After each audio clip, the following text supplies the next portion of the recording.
దేవి శరన్నవరాత్రి ఉత్సవాల్లో భాగంగా సిద్దిపేటలో మార్కండేయ టెంపుల్ పక్కన వినూత్న రీతిలో వీళ్ళకి వచ్చిన ఈ ఐడియాని మనం అప్రిషియేట్ చేయొచ్చు. అంటే అమ్మవారిని మర్రి ఊడల్లో ఉంటే ఏ విధంగా ఉంటుంది అనే ఒక ఆలోచనతో వీళ్ళు ఇక్కడ మార్కండేయ గుడి పక్కన మర్రి ఊడల్లో అమ్మవారిని పూర్తిగా ప్రతిష్ఠించి ఈరోజు రెండవ రోజు గాయత్రి అమ్మవారి రూపంలో ఉన్నారు.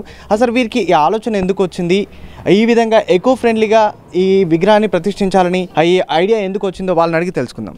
చెప్పండి, పూర్తిగా ఈ స్పెషల్ అట్రాక్షన్లో అమ్మవారిని ప్రతిష్ఠించాలని ఆలోచన ఉంది. నేను ఇంతకుముందు గతంలో అమ్మవారు పెట్టేవాడిని, కాకపోతే ఈసారి ఏంటంటే డిఫరెంట్గా కొత్తగా అసోసియేషన్ క్రియేట్ చేయడం జరిగింది. బుర్జు ఫ్రెండ్స్ అసోసియేషన్ అని కొత్త వినూత్నంగా ఉండాలని చెప్పి మట్టి నేను ఎప్పుడు తెచ్చినా మట్టి అమ్మవారిని వేస్తాను.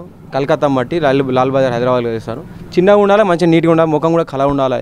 మళ్ళీ ఇంకా మర్రిగూడలతోటి డిఫరెంట్గా ఉండాలనే ఉద్దేశంతో ఒరిజినల్ మర్రిగూడలతోటి ఏదో డిఫరెంట్గా అనిపించాలి, మన దగ్గరికి వచ్చి చూడాలి. అయోధ్యకు సంబంధించినటువంటి ముంగట సెటప్ కానీ అండ్ ఇక మర్రిగూడలు ప్రతిరోజు చాలామంది రావాలి, దర్శనం చేసుకోవాలి, ప్లస్ డిఫరెంట్గా ఉండాలనే ఉద్దేశంతో సిద్దిపేటలో పెట్టడం జరిగింది. ఈ విగ్రహం యొక్క ఇంకా స్పెషలైజేషన్ ఏంటి? ఈ విగ్రహం ఇటు కృష్ణుడు ఉంటాడు, ఇక్కడ సరస్వతి అమ్మవారి మట్టి మొత్తం టోటల్ మట్టిదే కాబట్టి జర డెలికేట్గా ఉంటుంది కాబట్టి చాలా జాగ్రత్తగా ఒకటేసారి పెట్టి ఇది చేసి ఇక ఈ సరస్వతి అమ్మవారు, కృష్ణుడు, పులి ఇట్లా అమ్మవారు కళ మంచి కళతోటి ఉన్నది చూడండి తేవడం జరిగింది. అయితే ఇది మేము బుర్జు ఫ్రెండ్స్ అసోసియేషన్ వారి ఆధ్వర్యంలో మొదటి వార్షికోత్సవ సందర్భంగా ఈ పల్లెటూర్లలో గ్రామ దేవతలు చెట్ల కింద ఉంటారు కాబట్టి ఆ ఆలోచన ఆ కాన్సెప్ట్ తోటి మనం కూడా ఒకసారి మర్రి ఊడలు వేద్దాము, మర్రి ఊడలతో చేసి మన డిఫరెంట్ అనే ఆలోచన ఒక కాన్సెప్ట్ చేద్దాము అనే ఉద్దేశంతో ఈ మర్రి ఊడల డెకరేషన్ చేయడం జరిగింది.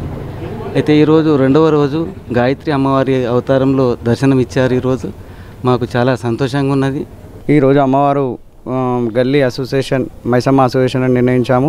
ప్రతిరోజు వివిధ అవతారాలతో అమ్మవారి దర్శనం చేసుకోవడానికి అందరూ వచ్చి అమ్మవారి ఆశీర్వాదాన్ని తీసుకోవాలని కోరుకుంటున్నాం.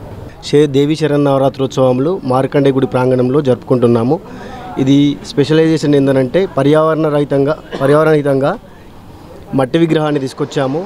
మర్రి ఊడలతోటి డెకరేషన్ చేసి అందులో ప్రకృతి శోభను సంతరించుకునేట్టు పబ్లిక్ అందరికీ కొంచెం ఆహ్లాదంగా అమ్మవారి దర్శనానికి వచ్చి చూస్తే కూడా ఇక్కడ ప్రశాంతత అనేది బాగుండాలనే ఉద్దేశంతో ఇక్కడ చేయడం జరిగింది.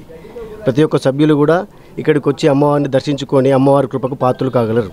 ఇంకొకటి ఏంటంటే ఈ మళ్ళీ కులాలకు సంబంధించి పార్టీలకు సంబంధించిన సంస్థ కాదు, ఓన్లీ అందరు ఫ్రెండ్స్ అందరు కలిసి పెట్టుకున్నది. అందరు రావచ్చు, అందరు పోవచ్చు. మరి ఇంకోటి ఏంటంటే ఆదివారం మన 6వ తారీఖు నాడు ఆదివారం రోజు అన్నదాన కార్యక్రమం కూడా ఉంది. ఇక్కడ చాలా అందరు రాగలరు, చాలామంది పెద్దలు. ఇప్పుడు అంటే ఇంత ప్రత్యేకంగా డెకరేట్ చేశారు కదా, అంటే ఈ 9 రోజులు ప్రత్యేకమైన కార్యక్రమాలు ఏమైనా ఉన్నాయి? అంటే ఇవి ఫస్ట్ ఉంటాయి, కాకపోతే ఏంటంటే ఫస్ట్ టైం కదా, అంటే ఇక్కడ మొదటి వార్షికోత్సవం కాబట్టి కొంచెం ఫ్రెండ్స్ కలవడానికి కూడా కొంచెం ఇబ్బంది ఉంటుంది. ఎందుకంటే 20 మంది కాబట్టి అందుబాటులో ఉన్న వాళ్ళని పిలిపించి రేపు కుంకుమ పూజ ఉంటుంది. మళ్ళీ ఇంకా అన్నదాన కార్యక్రమం, నిమజ్జనం, మన సరస్వతి పూజ, దీపాలంకరణ అన్నీ చాలా కార్యక్రమాలు ఉంటాయి. రోజు కూడా ఉంటాయి.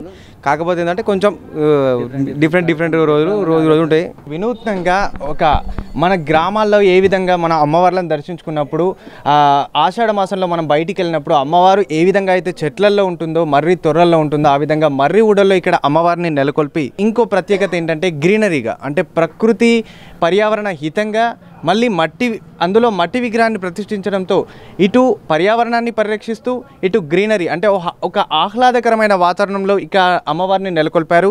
దీనికి సంబంధించి ఈ బుర్జు ఫ్రెండ్స్ యూత్ అసోసియేషన్ వారిని మనం అప్రిషియేట్ చేయొచ్చు. ఎందుకంటే సిద్దిపేటలోనే ఒక వినూత్నమైన ఆలోచన వీళ్ళకి వచ్చినది. దీనికి సంబంధించి అయితే పూర్తిగా ఎవరైనా భక్తులు వచ్చినా కూడా ఒక ప్రశాంత వాతావరణంలో ఇక్కడ దేవిని 9 నవరాత్రులు ప్రత్యేకంగా పూజలు చేయొచ్చు.